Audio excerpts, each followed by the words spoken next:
before, but we'll just soldier on in spite of the difficulties. I was saying it will be responsible for any government to bring down houses. What we shall do, and I think any new administration will do, is make sure that the houses that have already been put up are made available to those who can afford them. And then from there, we can be able to spend all resources to put up an infrastructure to give services to the people. And then we can leave the private sector to deal with the issue of the housing program. That, in my view, is what is feasible. Thank you very much. I will proceed on and ask about the finance bill. In 2023, the finance bill fell through. In that finance bill, there were government projects that were supposed to be going on to this day. But at the moment, they've all stalled. Now, we have examples of the Mau Road and Karimeru Dam that have stalled. In the new administration, what are the plans that you have put in place to jumpstart these stalled projects? 1 minute, please. Thank you very much. I think, in my view, as an administration, we should have focused more on completion of ongoing projects other than starting new projects and coming up with things that really are not a priority, like the affordable housing program. We had very many projects that were started by the fourth administration, led by President Uhuru Kenyatta, the Mau roads, the dams that you have mentioned, and in my view, that should have been a priority. Again, we do have pending bills, almost 900 billion Kenya shillings. And that is why contractors have abandoned site. That is why the projects have stalled, because the contractors are not able to go on without payment.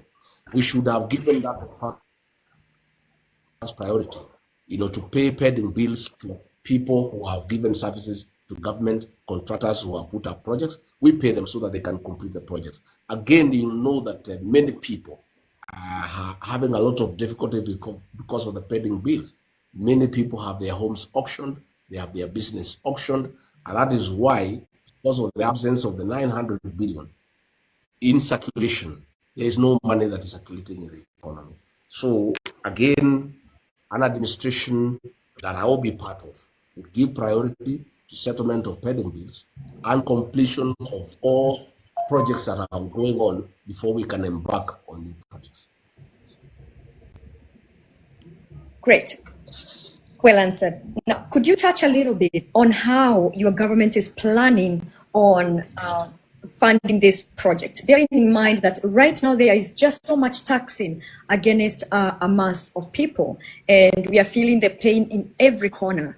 The new administration, what steps are you going to take so that this pain is not so excruciating against the pockets of the general population? I don't think overtaxing people is really the way to build a country. Taxation is a way of raising revenue and is accepted all over the world, but it has to be done in a way that you don't kill the productivity.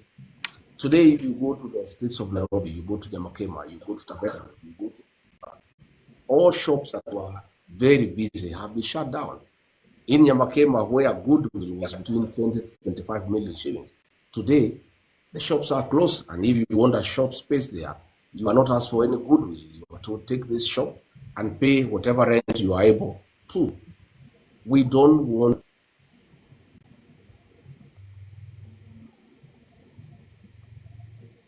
Your Excellency, we are losing you once more.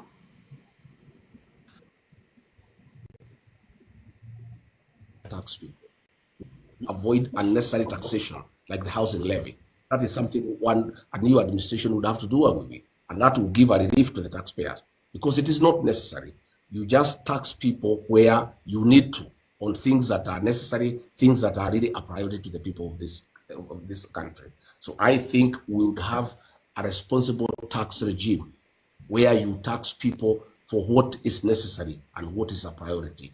And then you make sure there is a prudent use of those taxes, where what you have collected from the people, you use it in a responsible manner for the benefit of the people. Okay. Thank you so very much for those questions.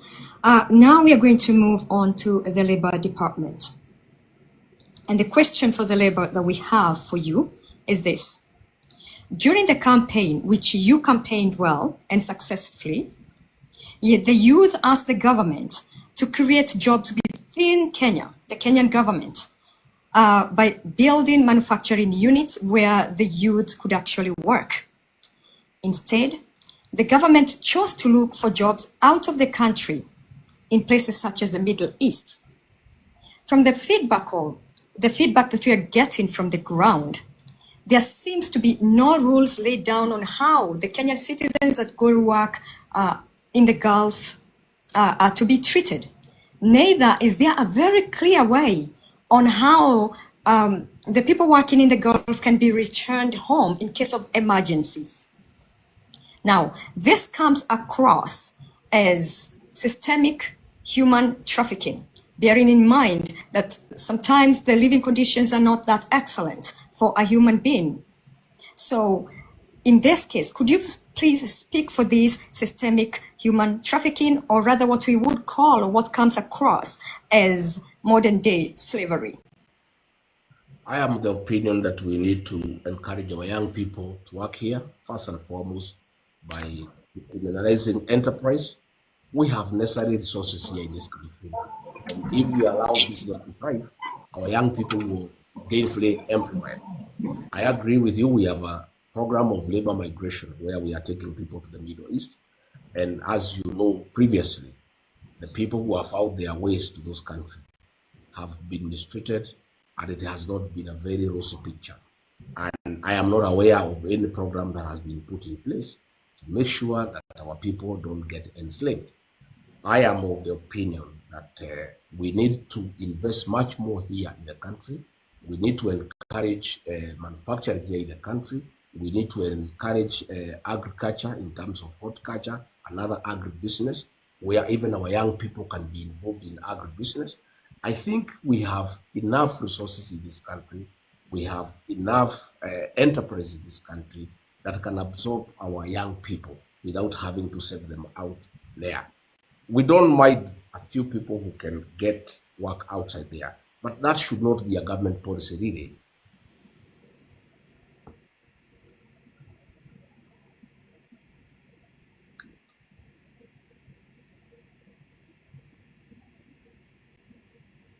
Continuous, yes.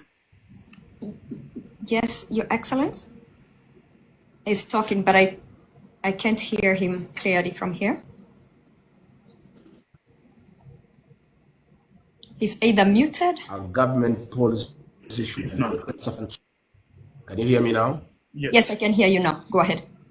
Can you hear me? We Yes, have I can enough hear you. opportunities in the country to absorb our young population. Thank you. Excellent. Thank you so much for confirming that is your stand on the labor immigration. But right now, we do have quite a number of people in the Gulf areas that are working there. They are our mothers, our sisters, and reasonable citizens of this country. What should we expect from the new administration as far as their livelihood is concerned? Are you planning on bringing them back for those who want to come back?